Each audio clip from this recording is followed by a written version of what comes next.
오늘 한국전쟁 73주년을 우리가 맞이하면서 에스겔 말씀을 중심으로 누가 민족을 세울 수 있는가, 하나님께서 나에게 또 우리 교회에게 주시는 말씀으로 함께 받기를 원합니다. 신명기 28장 25절 말씀을 제가 먼저 봉독해 드리겠습니다. 여호와께서 내 적군 앞에서 너를 패하게 하시리니 내가 그들을 치러 한 길로 나가서 그들 앞에서 7길로 도망할 것이며 내가 또 땅의 모든 나라 중에 흩어지고, 이 말씀 가운데 흩어지고를 강조했습니다. 여기서 이 흩어지고, 이 구약 성경을 신약의 헬라어로 번역할 때 저 흩어지고를 디아스포라 그렇게 번역을 했습니다. 역사 이래로 본토에서 여러 가지 이유 때문에 흩어져서 살아갈 수밖에 없는 사람들, 그 사람들을 그때부터 디아스포라 이렇게 부르게 됩니다. 이 디아스포라는요, 슬픔의 역사입니다. 좋은 곳으로 이민 가는 것이 아니라 망해서 쫓겨가는 인생이에요. 포로로 끌려갑니다. 내 집, 내 가족, 내 고향을 억지로 떠나가게 됩니다. 원래는 이 디아스포라는요, 유대인들을 향해서 불려지던 말이었습니다. 지금은 많은 사람들에게 이 말이 불려지게 되죠. 어쩔 수 없이 고향을 떠나서 전 세계에서 나그네로 살아가는 사람들, 늘 고향을 그리워하고 살아가고 있는 사람들. 왜 그들은 그렇게 떠나게 되었을까요? 그것은 나라가 망했기 때문에 어쩔 수 없이 그 나라에서 살지 못하고 나그네로 전 세계에서 살아가게 됩니다. 2021년을 기준으로 해서 한인 디아스포라가 전 세계 약 740만 명 정도 된다고 합니다.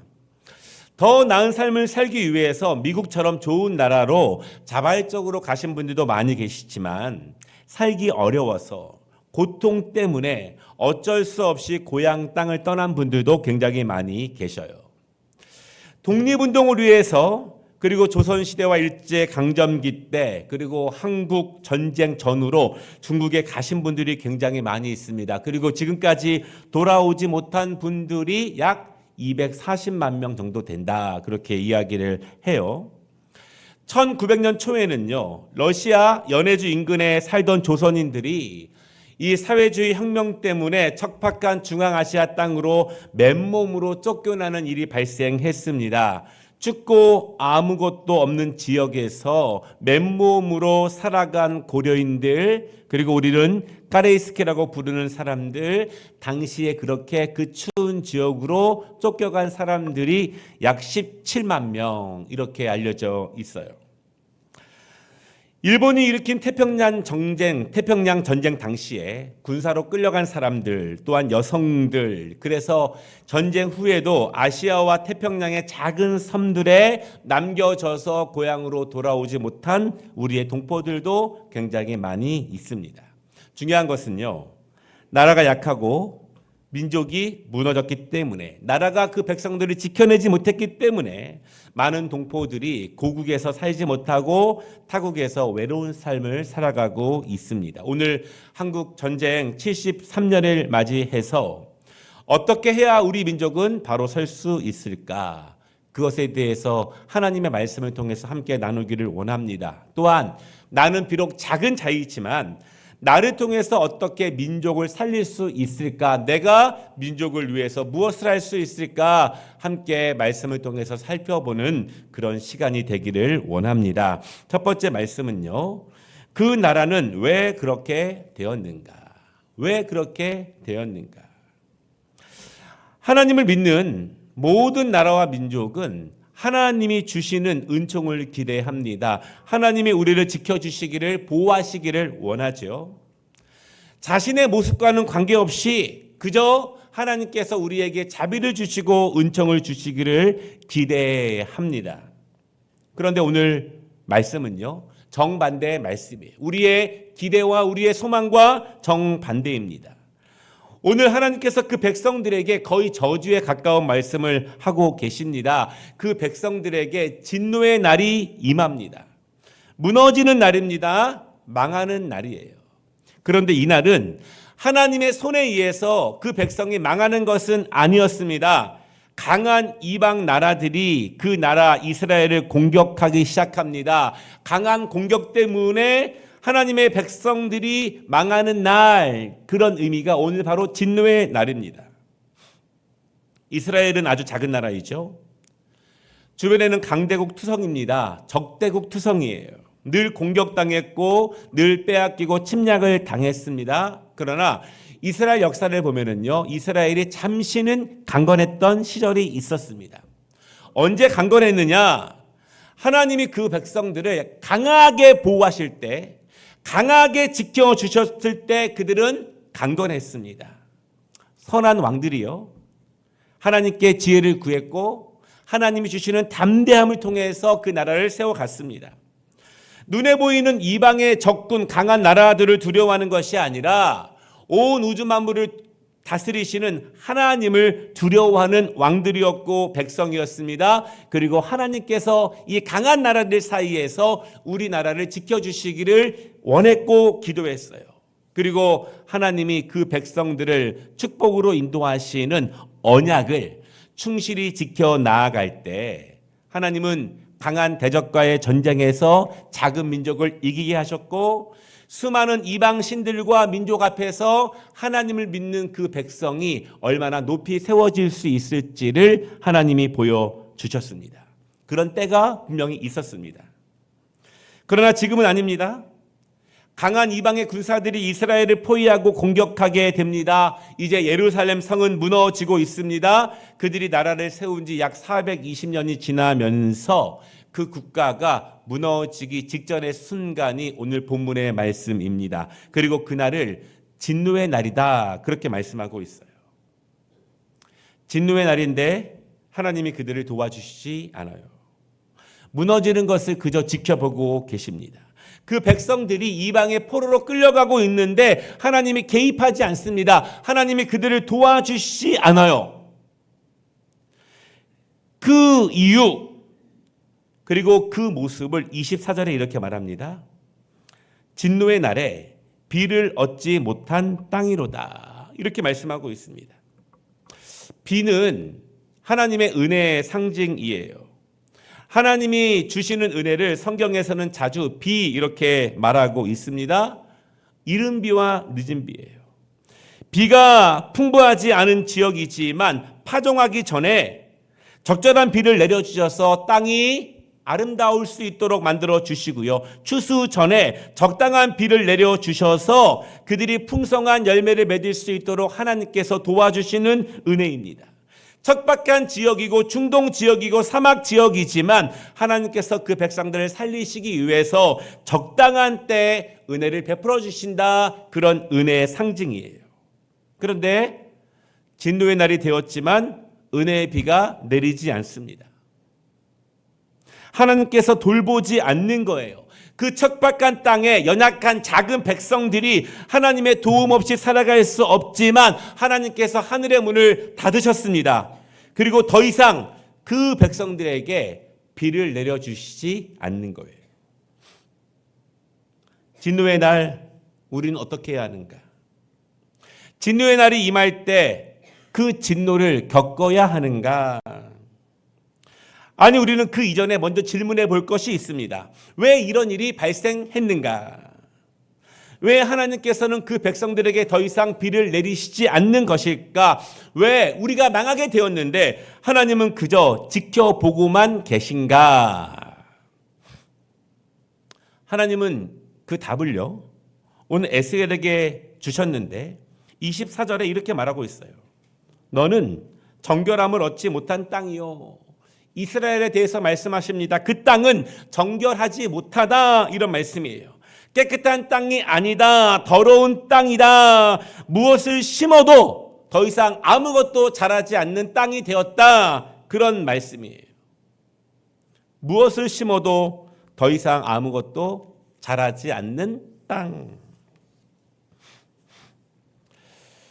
국가가 망한다는 것은 누구 하나의 잘못은 아닐 것입니다. 총체적인 부패가 있고 총체적인 불신앙이 있는 땅이에요. 하나님께서 선지자들을 계속 보내시면서 그 백성들의 죄를 지적합니다. 회개하라고 촉구합니다. 이제는 말씀으로 돌아오라고 간청합니다. 이제는 바른 제사를 드리라고 가르치지만 이스라엘 백성들이 듣지 않아요. 계속 가르치지만 하나님의 종들을 보내시지만 듣지 않습니다. 왜 듣지 않을까요? 죄에 대해서 말씀하시고 회개에 대해서 말씀하시고 바른 제사에 대해서 하나님의 법에 대해서 말씀하시지만 왜 그 백성들이 귀를 막고 듣지 않을까?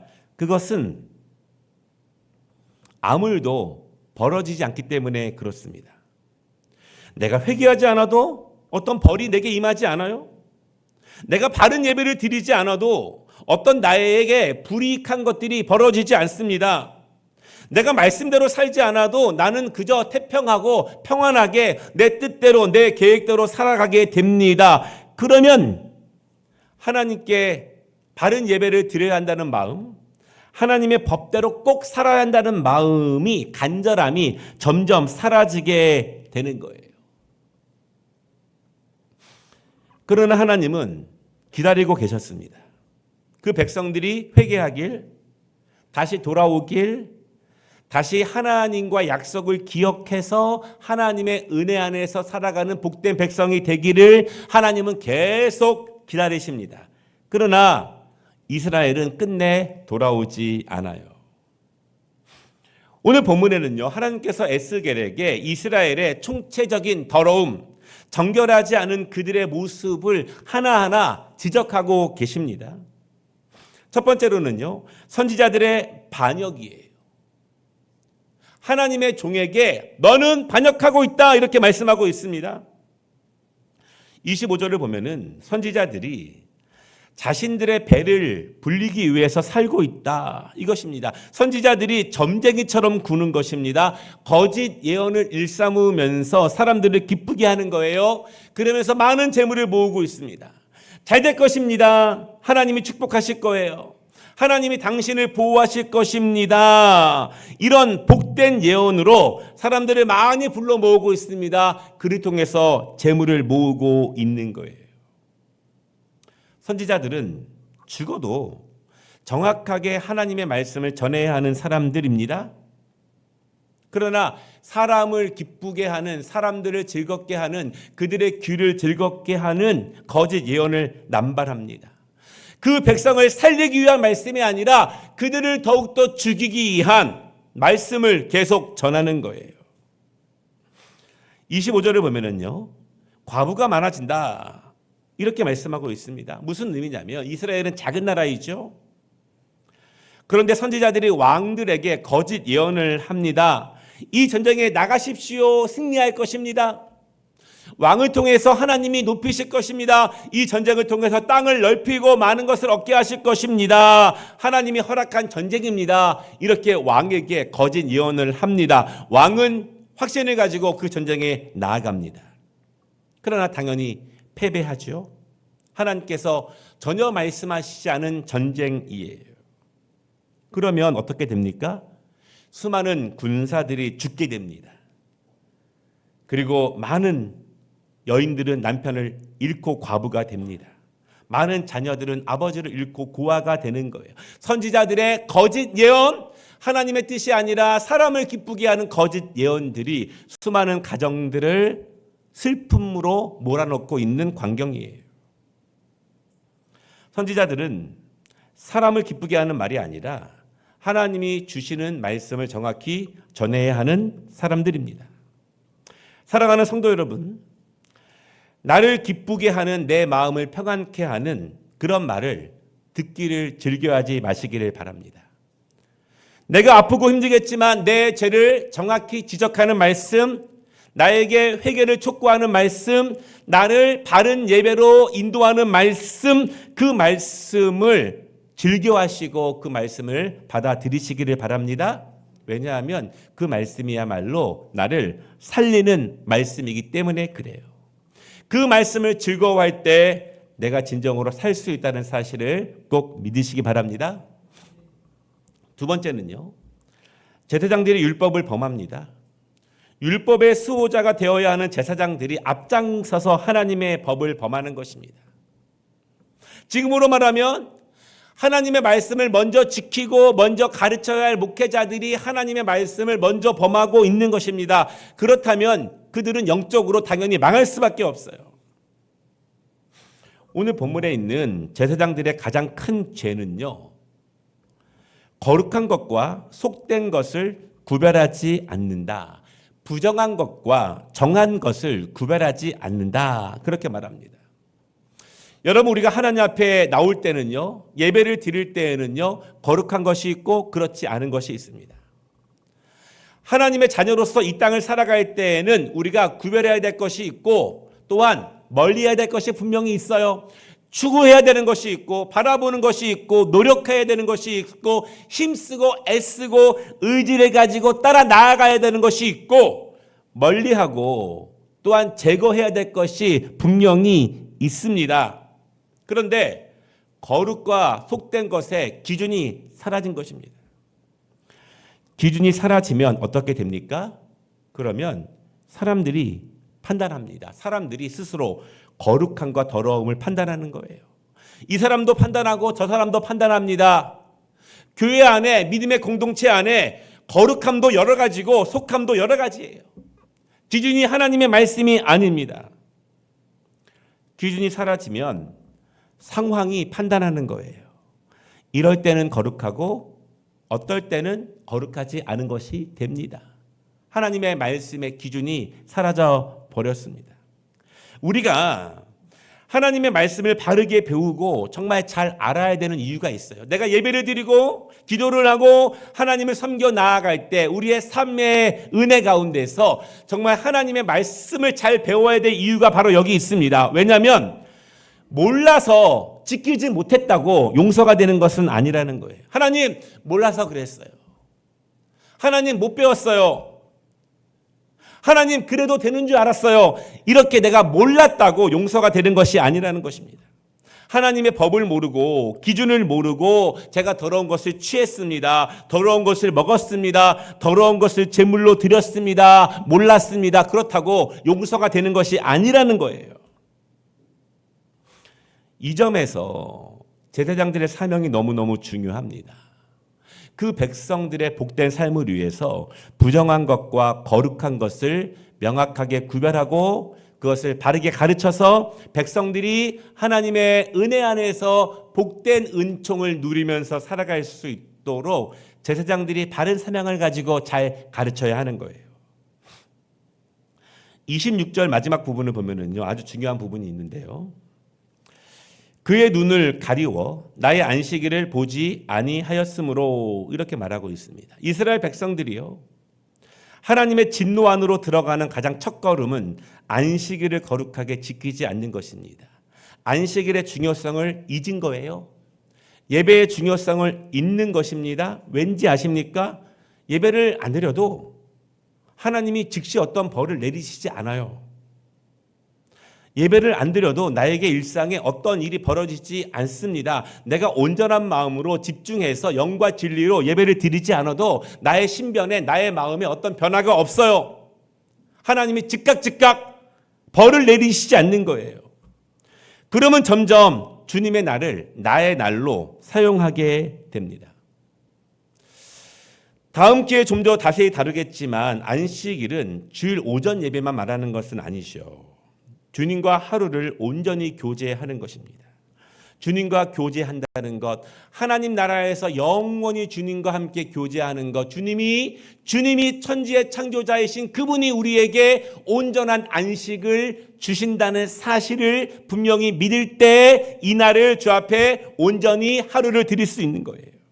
그러니까 여러분, 오전 예배 출석만으로 안식일을 지켰다고 생각하면 큰일 납니다. 나의 날이 아니라 주님의 날이 되게 해야 하는 거예요. 주님과 함께 온전히 안식해야 합니다. 이것은 믿음이 있어야 가능하고 하나님이 주와 동행할 때 하나님께서 우리에게 한 주간 살아갈 수 있는 영적, 육적 세임을 주십니다. 이것에 대한 반듯한 믿음과 분명한 경험이 있을 때 온전히 드릴 수 있는 것입니다. 제사장들이 그 사명을 잊은 거예요. 그 백성이 하나님이 기뻐하시는 예배를 드리도록, 그 백성이 하나님이 기뻐하시는 삶을 살도록 정확하고 강하게 가르치지 않은 거예요. 그 백성들이 몰랐습니다. 이렇게 하지 않도록 가르쳐야 하는데, 제대로 집행해야 하는데, 그러나 그렇게 하지 않았습니다. 왜냐하면 그렇게 강하게 정확하게 지적하면 사람들이 좋아하지 않습니다. 그래서 안식일을 바르게 집행하지 않는 거예요.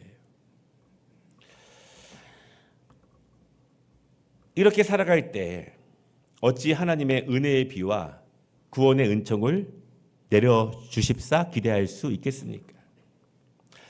예배에 성공하지 못하면 하나님의 은총의 비를 기대하기 어렵습니다.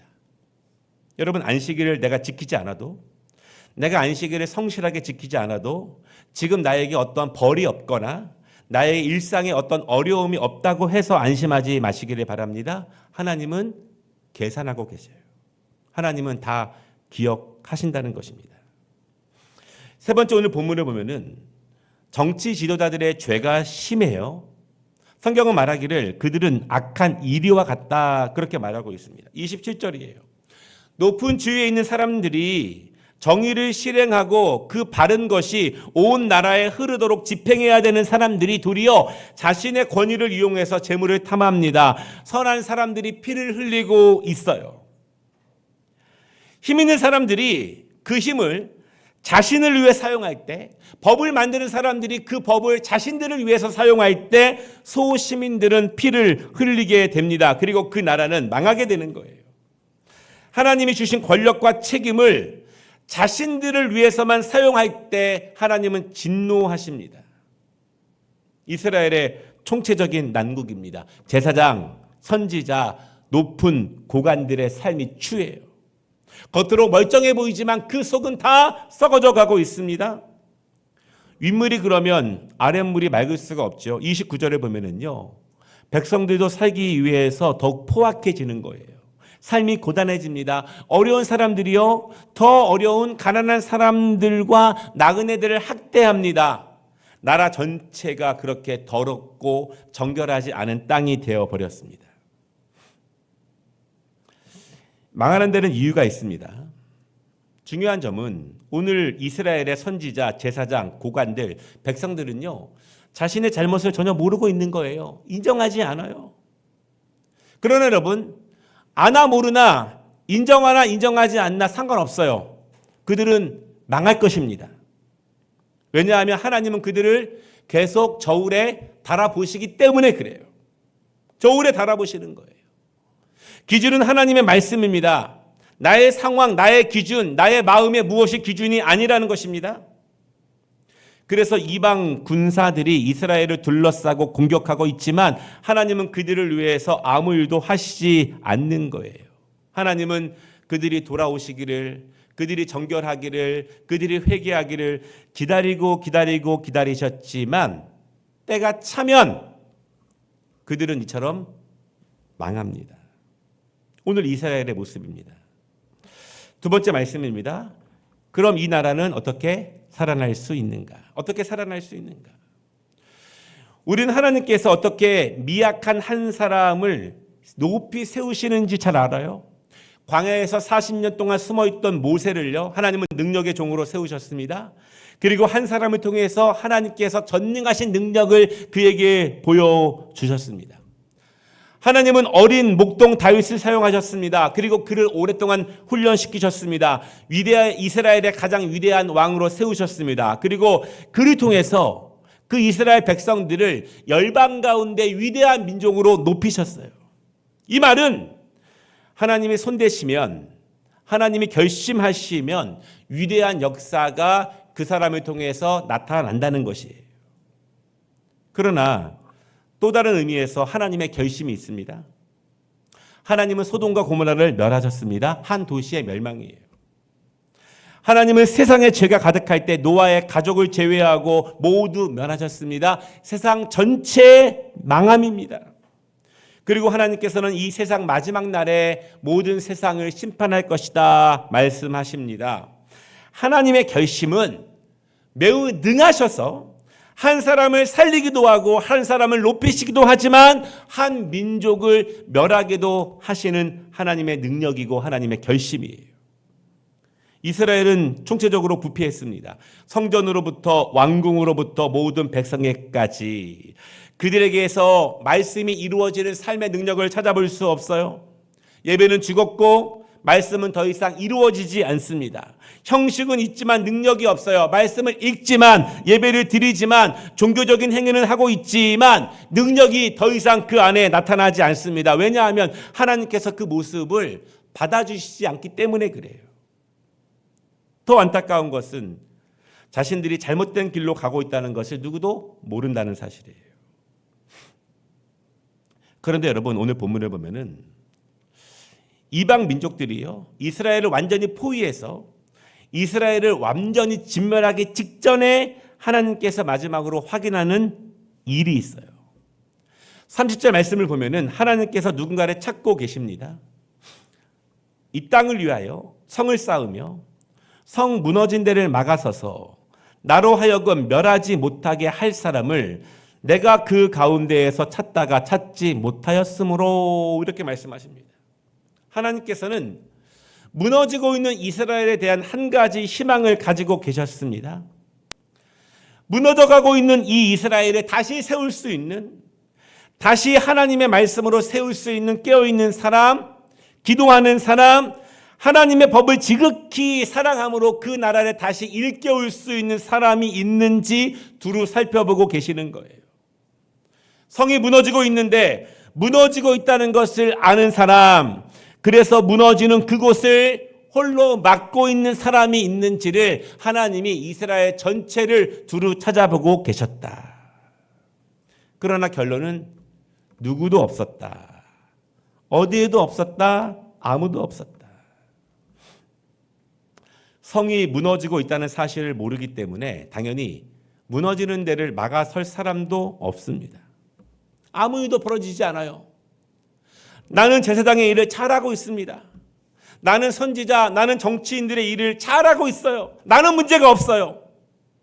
그렇게 생각하고 믿으니 성이 무너지고 있다고 누구도 생각하지 않죠. 그러니 아무도 그것을 위해 기도하지 않습니다. 누구도 성이 지금 무너지고 있다고 소리치지도 않습니다. 무너진 성을 수리하기 위해서 나서는 사람도 아무도 없습니다. 그렇게 이스라엘은 무너졌습니다. 하나님의 진노가 이방 민족을 통해서 이스라엘 위에 쏟아진 것이에요. 말씀을 마치겠습니다. 하나님께서 소돔과 고모라를 멸하실 때 아브라함은 간절히 기도했어요. 하나님, 그곳에 의인이 있다면 진노를 멈추시겠습니까? 전체를 멸하시면 악인뿐만 아니라 의인도 진멸당합니다. 하나님, 의인은 구원하셔야 하는 것이 아닙니까? 그때 하나님이 말씀하십니다. 그곳에 의인이 있다면. 하나님은 예레미야에게 말씀하십니다. 그곳에 의인이 한 사람이라도 있다면 내가 진멸하지 않겠다. 결국 마지막 날에는요, 진노의 날에는 하나님이 의인을 찾으시는 거예요. 모든 죄인들 가운데 의인을 찾으십니다. 기도하는 자, 깨어있는 자, 눈에 보이는 이런 현상들 넘어 영적으로 모습을 보는 자를 찾고 계십니다. 무너지고 있다는 것을 보는 자, 그것을 아는 자, 그래서 무너진 것을 홀로라도 막아서고 있는 자, 홀로라도 그 사명을 감당하고 있는 사람, 하나님은 그 사람을 찾고 계십니다. 경상북도 김천에 가면은 용문산 기도원이 있죠. 너무나 유명한 기도원입니다. 그것은 국가와 민족을 위해서 기도하는 것으로 유명합니다. 한국 전쟁 이후에 지금까지 60년 동안 매일 수십 명, 수백 명이 24시간 쉬지 않고 국가와 민족을 위해서 기도하고 있는 기도원이에요. 이렇게 기도하는 분들이 무너지는 성을 막아서고 있는 그 사람이 아닐까 생각됩니다. 한국 전쟁 기념일을 맞이하여서 국가와 민족을 위해서 기도하는 그 한 사람이 되시기를 원합니다. 눈에 보이는 것이 아니라 영적인 눈을 가지고 통찰력을 가지고 이 땅의 정결과 그렇지 않은 것을 바라볼 수 있는 그 한 사람이 되시기를 원합니다. 무너지고 있다면 그 무너지는 것을 홀로 막아서는 자가 되기를 원합니다. 그 한 사람으로, 나로 인해서 무너지는 가정이, 무너지는 교회가, 무너지는 국가가 다시 세워질 수 있는 그러한 한 사람이 되시기를 주님의 이름으로 축복합니다.